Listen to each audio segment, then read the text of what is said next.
it's Pete Moore. I'm one of PCMGuns. Today I'm talking about my Ruger M77 17 all-weather.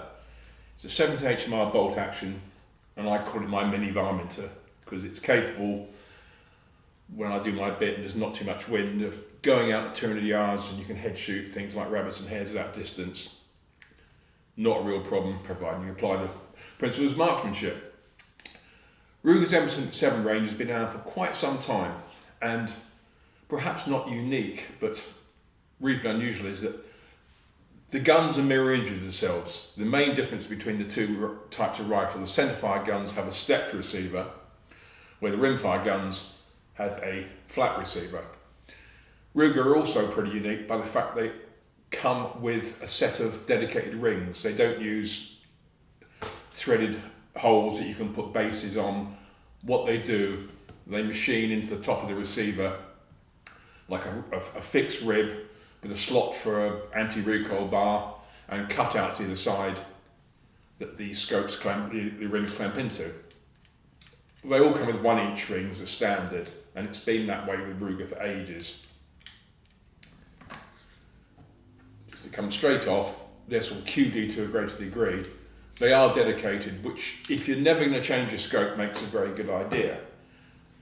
However, if you want to change your scope and perhaps don't be limited by a ring, then the only answer is a Picatinny rail. And I do like Picatinny rails. They've been there forever, but modern shooters have really embraced them, and pretty much they make a rifle like this. If you put a Picatinny on it, you could easily put night vision, take the scope off rather than that. Whereas trying to find a Ruger mount for night vision is not so clever. I had to come in possession of a Discovery 4 to 24 by 50. First focal plane, tactical turrets, illumination, all the whistles and bells. And though not an expensive scope, I've been testing this for quite some time and using it on other rifles, it's a bloody good scope, and I wanted to utilise this for my mini varmint roll. On it at the moment I've got one of my beloved Swarovskis, the Z6i 2.5 to 15 by 56p. Excellent scope, really is. It's got a BDC turret, illumination, the whole bit, superb glass. However, this is now being seconded for a more serious role on the centerfire rifle. So I thought, why not just step up a bit and put this on the Ruger, because it has proved itself to be a good scope.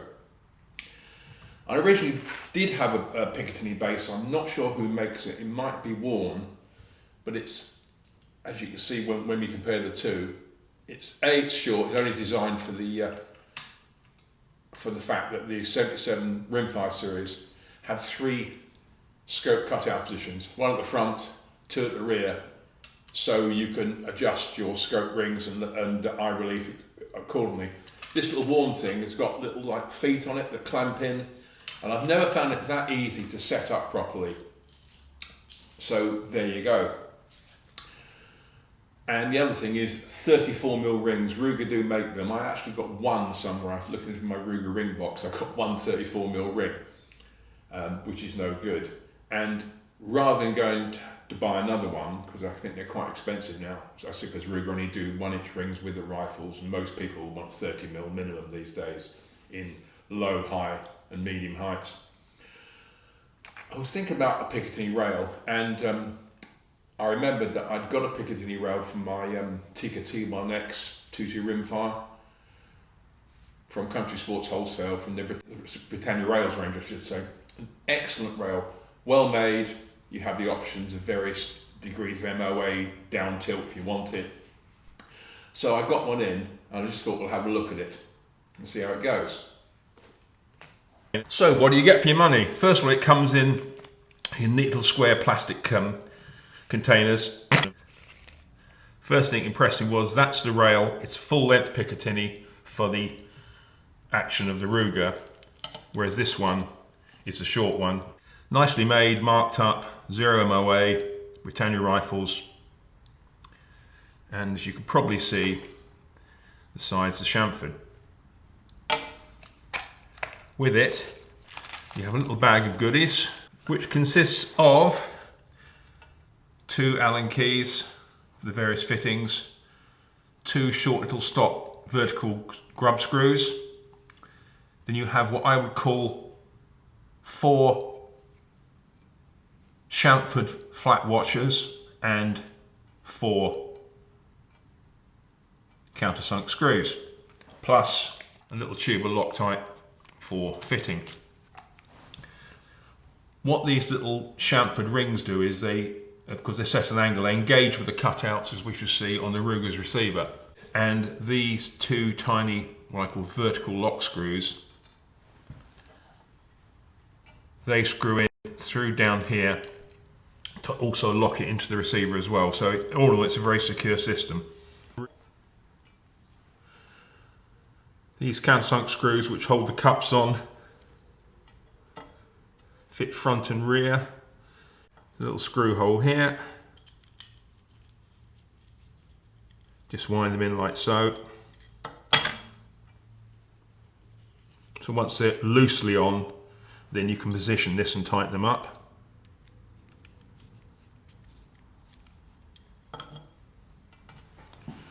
As you can see, I've got the rail roughly fitted here, but it's, if you're worried about where you position it, it's quite easy. The rear screw sits to the very rear scope cutout and front to the front. This one isn't used.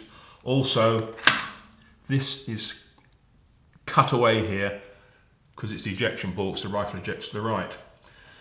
And all you do basically is set these up, then with the Allen key provided, just wind them in.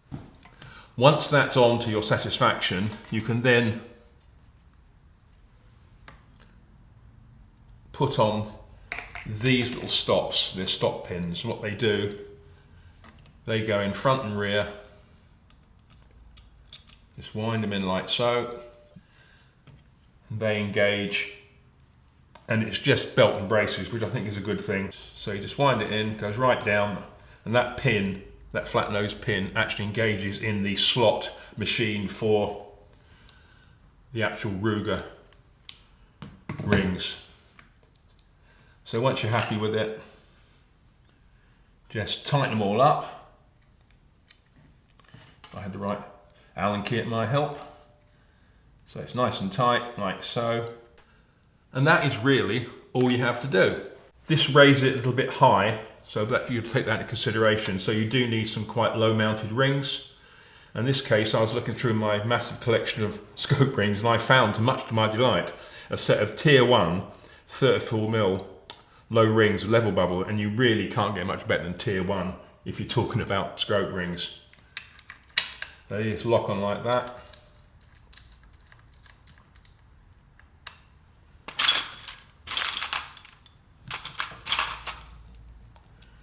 Something like this. So I'm just putting it on roughly now.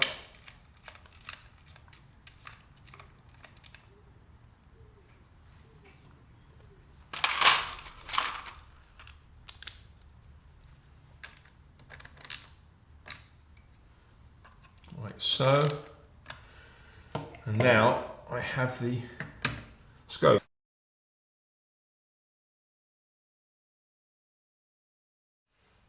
So that's it all fitted up.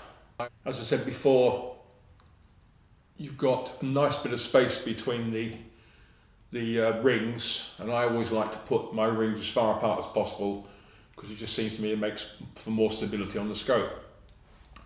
It does raise it a bit high, even with these quite low rings, because you're getting at least a ½ inch of extra from the top of the receiver. I'm not too bothered with this because this has got a custom thumb hole stock and it's got quite a high comb.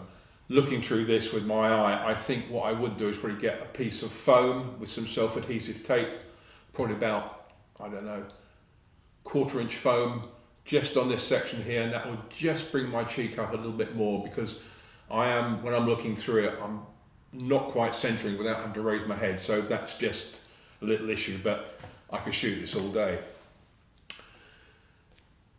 It's strong, it's secure, doesn't take much time to fit, it goes on easily, which is always a blessing. And this can come off very easily. Said before, Loctite is down to you. If this is never going to come off again, then Loctite it. For me, I won't Loctite it, I'll see it holds up, but I reckon with these 4 big cup screws and the 2 vertical stability screws tightened up to a sensible torque, I don't see any problems at all. I really, really don't. Okay, that's it. So now I'm off to zero this bad boy and start rolling over some rabbits and things like that. Yum, yum. So first of all, big thanks to Country Sports Wholesale for this to look at. Excellent. They are a wholesale company per se, but they deal with most of the gun trade. So if you're interested, then just go and ask for a Ruger M77 rimfire Picatinny base and they'll be able to sort you out. The BRITANNIA RAILS base range is massive, so whatever rifle you've got, pretty much they can make something to fit it. Okay guys, I hope you like that. If you did, tell your friends. If you want to speak to me about anything as usual, it's pmoore.shootingsports@gmail.com, and we'll be back soon with some more good stuff. And as always, be safe, shoot straight. Catch you later.